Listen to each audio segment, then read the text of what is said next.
sommaire de ce journal, deuxième édition du séminaire des femmes en Christ initié par l'église évangélique Christ Espoir pour l'humanité autour du thème « La femme qui gagne ». Vacances en Christ édition 2018, c'est une compétition de chants et sketchs inspirés de la parole de Dieu organisée par l'église évangélique missionnaire Arche de la Nouvelle Alliance. Nous parlerons également de la célébration de la Rosh Hashanah à l'église évangélique, une fête juive qui marque le début de l'année. Et enfin, nous refermerons ce journal par la rubrique du jour, qui est la rubrique religion avec le prophète Tali Antoine, fondateur du camp de prière Jésus, le chemin, la vérité et la vie. Voilà pour les titres, mesdames et messieurs, bienvenue sur la première chaîne chrétienne panafricaine, Béni TV. La deuxième édition du séminaire des femmes en Christ initié par l'église évangélique Christ Espoir pour l'humanité 6 ans ancrée dans la commune de Cocody s'est déroulée autour du thème « La femme qui gagne », nous disent Nadine Kofi et Honorine Adam.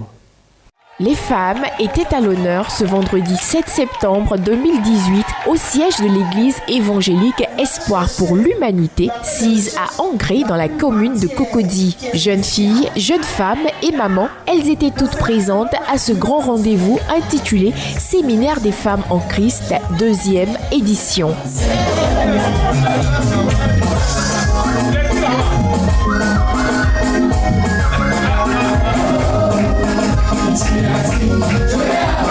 Une initiative de l'église évangélique Espoir pour l'humanité, dirigée par la servante de Dieu, la révérende prophétesse Kwasi Annette Esther et son époux. Après la louange et l'adoration, les oratrices choisies pour enseigner les femmes lors de ce programme se sont succédées au pupitre pour développer le thème de cette deuxième édition, La femme qui gagne, tiré du livre de Proverbes 11, le verset 16. Quel que soit ce qui est dans ta vie, quel que soit ce qui te dérange, quel que soit le nom qu'on t'a donné, quel que soit là où t'as mis, comme maman m'a dit tout à l'heure, que ce soit dans un village, que ce soit dans un campement, il y a un Dieu qui contrôle toute la terre, il y a un Dieu qui tient toute la terre dans ses mains, il y a un Dieu qui dit elle est malade, mais elle ne peut pas abandonner son foyer, elle ne peut pas abandonner son mari, elle ne peut pas abandonner ses enfants, elle est toujours sur pied, elle ne dort pas. Elle se couche très tard, elle se lève très tôt. Je parle à la femme, je parle de ma femme ce soir. Un séminaire pendant lequel les femmes ont été édifiées, exhortées, mais également restaurées en Christ. Ce jour est un grand jour pour nous, alléluia, parce que Dieu a voulu que nous faisions la deuxième édition des femmes en Christ. Vous savez que de nos jours, ce n'est pas facile de voir des femmes qui n'ont pas Jésus. Amen. Quand on a Jésus, on peut faire des exploits. Alléluia. Nos foyers ont besoin de Jésus. La femme qui est en détresse, la jeune fille qui est à la recherche d'un homme a besoin de Jésus. Nous devons privilégier Jésus en toutes choses. Parce que nous savons qu'en dehors de lui, il n'y a pas de vie. Quand on parle de vie, il est question de Jésus. L'église évangélique Manaïm 6 à Bobo Plate 2 célèbre la Rosh Hashanah, une fête juive qui marque le début de l'année. Et cette célébration s'est tenue en présence du bishop Fatou Michel, père spirituel du leader de la dite mission, Dr Kwasi Jean-Cyril Djebi. Superbement bien habillé pour la circonstance, le peuple de Dieu a pris d'assaut l'église évangélique Manaïm, chapeautée par le révérend pasteur Jérôme Kwasi, pour prendre part à la célébration du Rosh Hashanah 5779. Louanges, danse, fanfare étaient au menu de ce programme. Une folle ambiance qui a donné lieu à la prédication de la parole de Dieu. Donc la fête que nous célébrons, c'est la fête du rassemblement de Dieu par la trompette de l'Éternel. Alléluia. Amen. La Bible dit, quand le temps viendra, Dieu va dire à un ange de sonner la trompette. Pourquoi l'ange va sonner la trompette? C'est pour rassembler le peuple de Dieu. Cette cérémonie a vu la présence du père spirituel du révérend Kwasi Jérôme ainsi que certains de ses enfants spirituels venus de France pour prendre part à cette célébration. Ce soir, nous sommes là pour soutenir notre fils spirituel, quelqu'un que nous aimons très bien, un brave garçon qui aime le Seigneur. Kwasi Jérôme, c'est mon père spirituel. C'est un père qui m'a sacré que je ne peux pas oublier. Alors j'ai entendu qu'il y avait une grande fête de Paris. Je suis arrivé pour assister à cette fête. Ce moment a été une occasion pour l'homme de Dieu d'inviter les autres serviteurs de Dieu à célébrer les fêtes de l'Éternel. Israël est le nombril des peuples. Israël est le nombril du monde. Toute la vie du monde, tout le programme du monde se tourne autour d'Israël. Et c'est pourquoi nous appelons tout le monde à revenir dans les fêtes de l'Éternel. Les fêtes de l'Éternel ne sont pas des fêtes juives. La Bible n'a pas dit que ce sont des fêtes juives. C'est les hommes qui ont écrit que c'est des fêtes juives. Ce sont les fêtes de Dieu. Ce ne sont pas des fêtes juives. Et quiconque a foi en Dieu, quiconque croit en Dieu, doit célébrer les fêtes de Dieu. Rappelons que l'année 5779 qui marque la Rosh Hashanah, qui veut dire nouvelle année en hébreu, provient de la sortie de l'Égypte des enfants d'Israël jusqu'à nos jours. Vacances en Christ, l'édition 2018 s'est tenue le week-end dernier à Gonzagueville dans la commune de Port-Bouët. C'est une compétition de chants et de sketchs inspirés de la parole de Dieu organisée par l'église évangélique missionnaire Arche de la Nouvelle Alliance. Un commentaire de Alois Jean. L'église missionnaire Arche de la Nouvelle Alliance de Côte d'Ivoire, en collaboration avec toutes les églises Réveil et ESJC de la commune de Port-Bouët, ont organisé la grande finale de Vacances en Christ le samedi 9 septembre 2018. Une compétition qui a réuni les jeunes de différentes églises sur une même scène pour faire montre de leurs talents en Christ. Sketch, karaoké était au menu de cette finale, avec comme chien imposé le titre remède du chantre Excel et comme thème du sketch l'histoire de Anne Pénina, tiré de 1 Samuel chapitre 17. C'est aujourd'hui que nous montons à Silo le sacrifice des agneaux. C'est bien vrai, mais cette fois-ci, vous n'irez pas avec nous. Pourquoi meurt? Pourquoi meurt? Laisse mon enfant! Pénina! Pénina! Qu'est-ce que tu fais ici? C'est mon nom. Pénina! C'est aujourd'hui qu'on monte à Siloé. Je sais très bien. Tu agis ainsi. Je le sais très bien. Mais ce ne sont pas tes enfants. Chacun des groupes en compétition s'est surpassé pour donner le meilleur de lui-même à travers chacune des prestations. Et comme dans toutes les compétitions, il faut un vainqueur, les membres du jury ont finalement donné le verdict. Donc le total des points en prédication s'élève à 320. Le troisième avec 184 points, c'est l'église de Réveil. Le premier, avec 256 points, c'est l'église de Manassi. Félicitations pour les uns et encouragement pour les autres. La finale de Vacances en Christ édition 2018 a véritablement permis aux jeunes de passer des vacances saines à la gloire du Seigneur Jésus-Christ. Nous avons organisé une plateforme dénommée Vacances en Christ, c'est-à-dire Vacances pour Christ.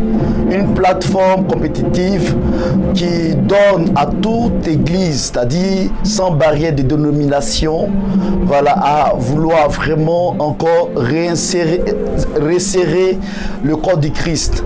Du côté de Cocody, les activités de la commission femmes et genre de l'ordre de l'église de Côte d'Ivoire, en abrégé ODCIH, ont été officiellement lancées. Et à cet effet, le prophète Ablé François, président de cette organisation, dans son message a encouragé les femmes à être dignes à l'image de la prophétesse Déborah dont elles portent le nom.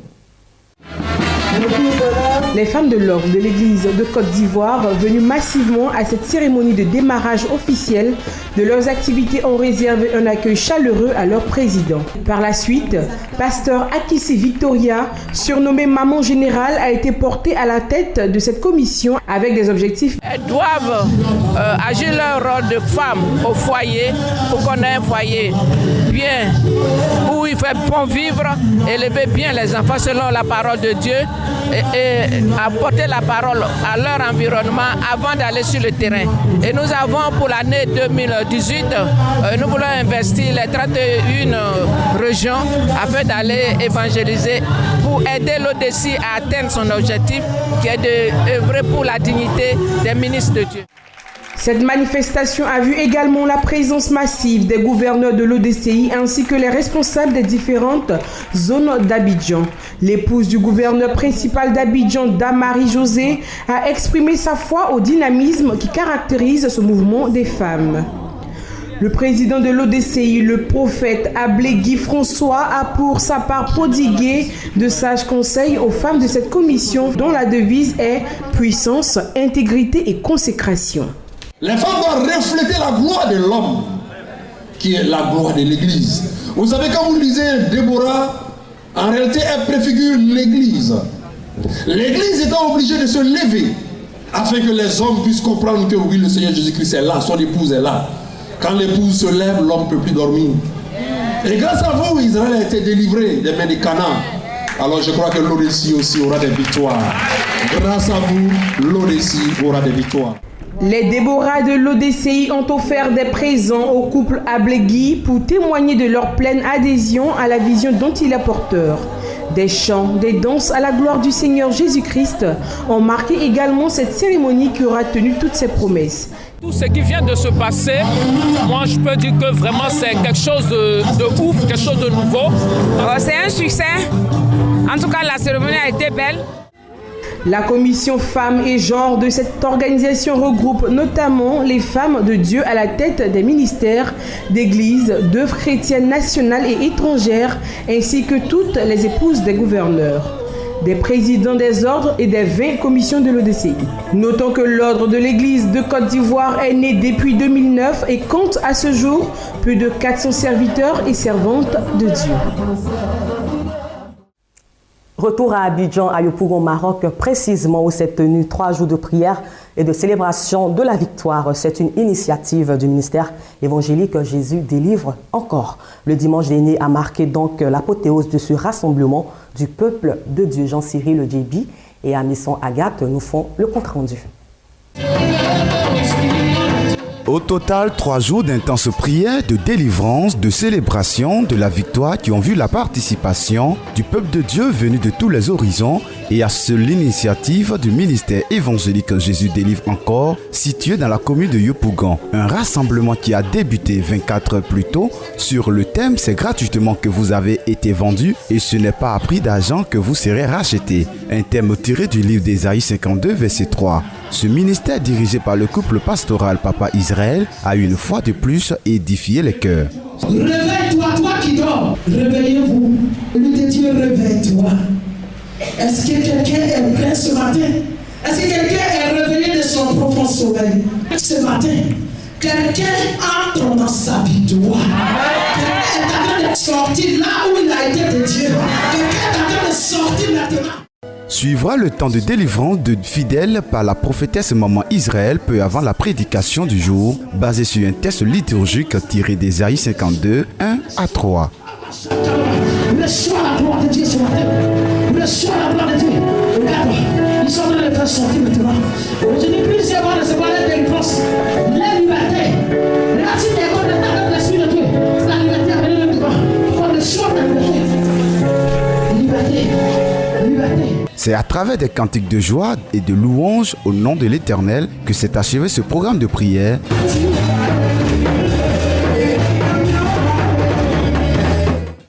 Un mot d'éducation à présent, précisément à Guiglo, dans le Guémont, dans l'ouest de la Côte d'Ivoire, dans l'optique de permettre aux nouveaux bacheliers de faire des choix judicieux dans le cadre de leur formation. Le Centre d'information et d'orientation a initié des journées de calcul de moyenne pondérée et des séances de conseil pratiques. Un reportage signé Tino de Béthanie. Ces futurs étudiants n'ont pas boudé les journées d'information et d'accompagnement du bachelier organisées par le Centre d'information et d'orientation CEO de Guiglo.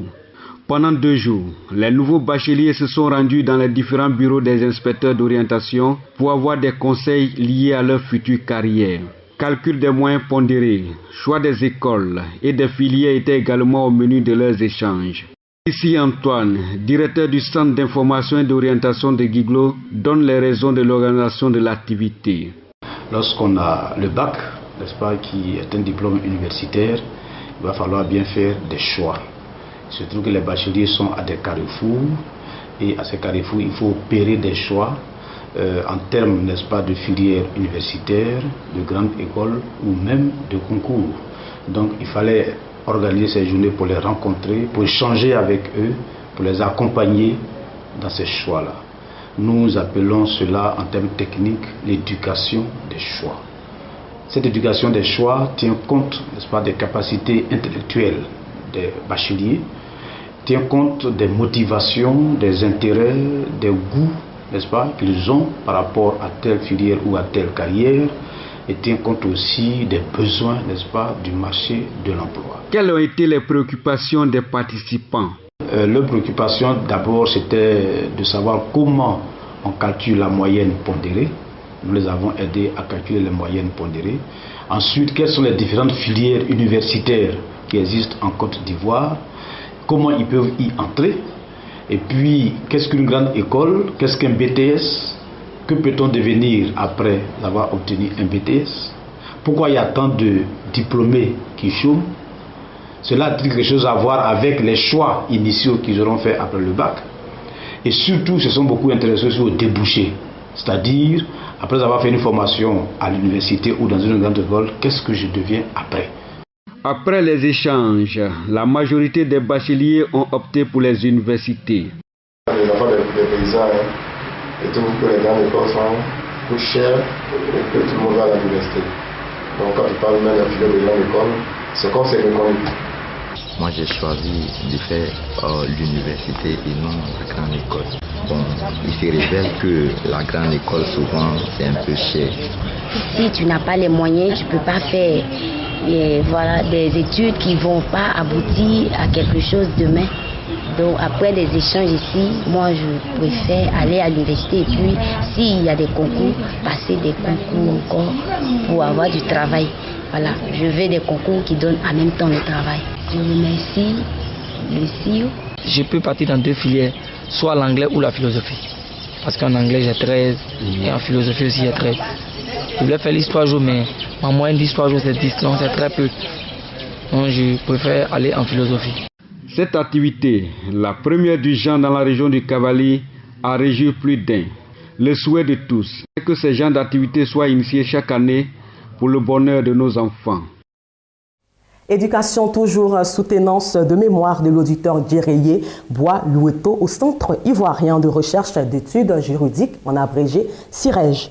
L'impétrant fonctionnaire de sa présentation a axé sa formation au cabinet ISFC sur le management, le leadership et les systèmes d'organisation. Les détails avec Jean-Cyril Djibi. C'est dans la salle de conférence du Centre ivoirien de recherche et d'études juridiques CIREJ, dans la commune de Cocody, que se sont retrouvés parents, amis et hommes de Dieu autour de Djéreye Bois Loueto à la faveur de la présentation de son mémoire de fin de cycle du diplôme de Master 2, option management, leadership et système d'organisation. Une étude qui établit le lien entre le management scientifique et la gestion entreprise, société ou organisation en matière de résultats. Pendant 2 ans, ce fonctionnaire d'État s'est intensément mis au goût du jour en matière de management.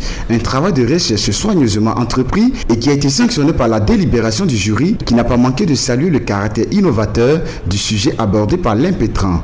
C'est une joie pour moi aujourd'hui et pendant 2 ans, nous avons travaillé avec l'auditeur Bois Djéreye Loueto qui est un fonctionnaire de l'État qui a vu l'importance du cabinet ISFC, la formation que nous apportons, c'est-à-dire le management, le leadership, et il est venu et pendant 2 ans, il a fait un bon travail. Aujourd'hui, c'est un jour et il a soutenu. J'ai été son directeur de mémoire et aujourd'hui, avec les membres du jury, il a eu une bonne note qui est 16. Alors moi, c'est une satisfaction pour moi. Passé le moment d'émotion, Djéreye Bois Loueto n'a pas caché sa satisfaction à l'issue de cette soutenance. Particulièrement heureux ce jour pour cette soutenance qui a été sanctionnée par ce résultat. Mention très bien. Le sujet, je l'ai choisi, on va dire, pour percer un mystère quelque peu. J'ai connu des gens qui se disaient manager, et j'ai voulu comprendre ce qu'il en est réellement. Et l'option transformationnel pour entraîner, je vais dire, tous ceux qui vont m'écouter. Donc, c'est un grand jour pour moi. C'est une valeur ajoutée dans ma vie, je crois, dans ma carrière aussi. La formation a été assurée par l'Institut supérieur de la formation continue basé dans la commune de Cocody et qui est dirigé par le docteur Emmanuel Kouman, qui en est le président directeur général. Le cabinet ISFC n'est pas là seulement pour ceux qui travaillent dans le monde séculier. Le cabinet ISFC est là pour tout le monde, des serviteurs de Dieu, des évangélistes, des pasteurs, des musulmans, tous ceux qui veulent travailler ou qui ont une organisation quelconque, ils peuvent venir s'inscrire et se faire former par le cabinet ISFC. Étant donné que nous sommes reconnus par l'État de Côte d'Ivoire, nous avons tous nos documents et qui régit que nous sommes vraiment dans la conformité avec la loi. Marketing, leadership, management, communication, ressources humaines, coaching et entrepreneuriat sont entre autres les filières qui reçoivent les auditeurs dans des hommes de Dieu au cabinet ISFC. Ouvrons à présent le chapitre de l'actualité africaine économie. Djibouti nationalise le terminal à conteneurs du port de Doralé. Selon un communiqué diffusé récemment, la nationalisation concerne l'ensemble des actions et des droits sociaux. Entre autres termes, l'État djiboutien devient le propriétaire exclusif des 66% des parts qu'il possédait déjà avant cette nationalisation. Le gouvernement djiboutien durcit le ton dans le conflit qui l'oppose à Dubaï et nationalise le terminal à conteneurs du port de Doralé. Selon un communiqué diffusé lundi, la nationalisation concerne l'ensemble des actions et des droits sociaux. En d'autres termes, l'État djiboutien devient le propriétaire exclusif des 66% des parts qu'il possédait déjà avant cette nationalisation, mais aussi les 33% détenus par Dubai Ports World, plus connu comme DP World. Fin février déjà, Djibouti avait résilié le contrat de concession du terminal de Doralé attribué à DP World sur la base d'une concession de 50 ans à partir de 2006. Le gouvernement de Dubaï, majoritaire dans le capital du géant mondial de la gestion des ports, avait saisi la Cour internationale d'arbitrage de Londres qui lui avait donné raison. Une initiative vivement critiquée dans le communiqué du gouvernement djiboutien de lundi. En réaction, le gouvernement de Dubaï a lui aussi réaffirmé mardi dans un communiqué qu'il continuerait ses actions en justice. Comme annoncé dans les titres, nous refermons cette édition d'information avec notre rubrique du jour, la rubrique du mercredi avec le prophète de Dieu, Anui Tani Antoine.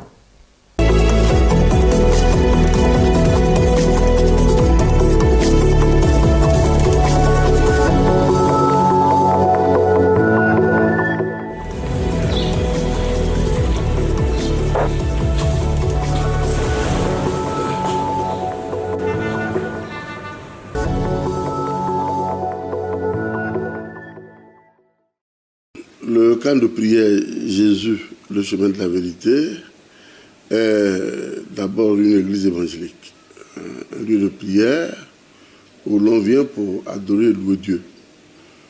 Et puis, à côté de l'église, il y a un pan clinique qui traite des problèmes très spéciaux, des grands malades. Et c'est pour cela que ces deux entités, l'église et le pan clinique unis, nous donnent le camp de prière où viennent toutes les églises, tous les hommes sans distinction de race ni de confession religieuse. Et nous sommes situés dans la commune de Port-Boué, exactement à Gonzagueville, à la rue du 24e arrondissement. Nous sommes portés essentiellement sur l'âme. L'âme qui est une projection de Dieu en l'homme, donc la partie spirituelle. Et c'est sur cela que nous axons nos prières et c'est pour cela que vous avez tous ces témoignages extraordinaires.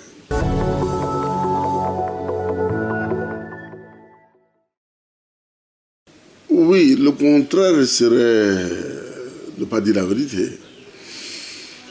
J'ai quand même eu la chance, cela est rare dans l'histoire même de la Côte d'Ivoire, à 25 ans d'être directeur d'agence d'une banque à Abidjan.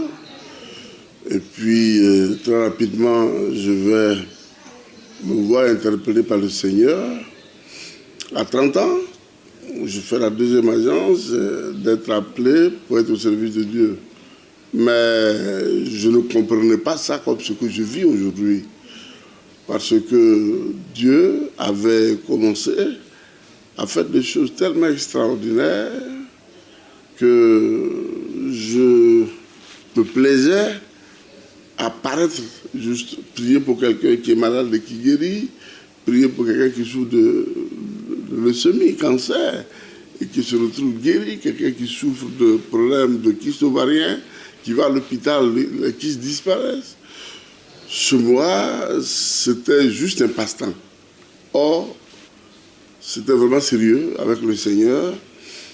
Je ne pensais pas que je serais parti jusqu'à abandonner mon poste de travail. Non. Mais Dieu, sa volonté est au-dessus de tout.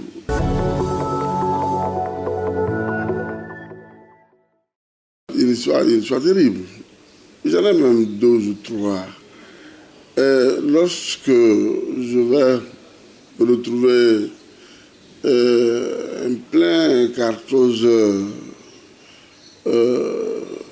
une intervention du Seigneur qui vient m'arracher les 2 yeux. Vous comprenez? Je ne sais pas ce que ça signifie.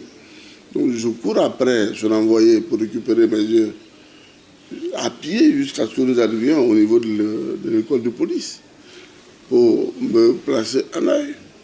Et quand il me dit, celui qui est digne de placer l'autre vient après, que je vois un homme gras de taille qui me tend la paume comme ça, d'où sort une étoile qui me frappe dans l'œil, c'est extraordinaire. J'avoue que je ne savais pas ce que ça signifiait. Je suis resté en service jusqu'à ce que le Seigneur vienne apporter une extraordinaire action dans la vie d'un étudiant atteint de leucémie. Ça va commencer à devenir sérieux. Et puis vous savez, Dieu, il passe par tous les moyens pour atteindre les résultats qu'il veut. J'ai été obligé d'obéir, de venir, mais difficilement, il fallait que j'allais accepter de venir à Wenzakville.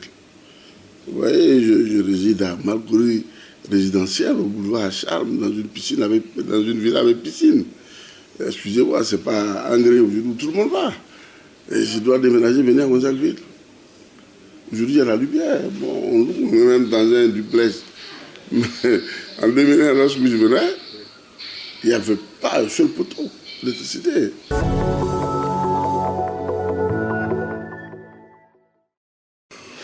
Je crois que le peuple aurait été mieux placé, mais succinctement.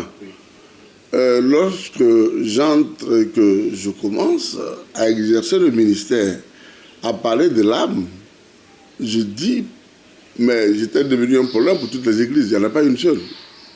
Même ceux qui m'ont formé.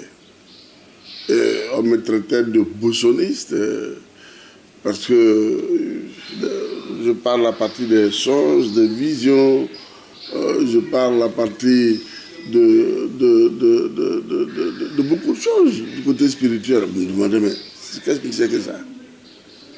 Et tenez-vous bien, ce ne sont pas des choses qu'on a acceptées sur l'âme facilement. Et Dieu merci. Dieu merci. Avec le temps, aujourd'hui, il n'y a pas une seule église qui ne parle pas de l'âme. Merci de nous donner, n'est-ce pas, d'apporter le peu que nous avons au peuple de Dieu, d'éclairer le peuple. Que la grâce de Dieu donne à la direction générale donc de BNTV de disposer des moyens pour vous donner de réaliser de telles émissions pour le bonheur du peuple de Dieu.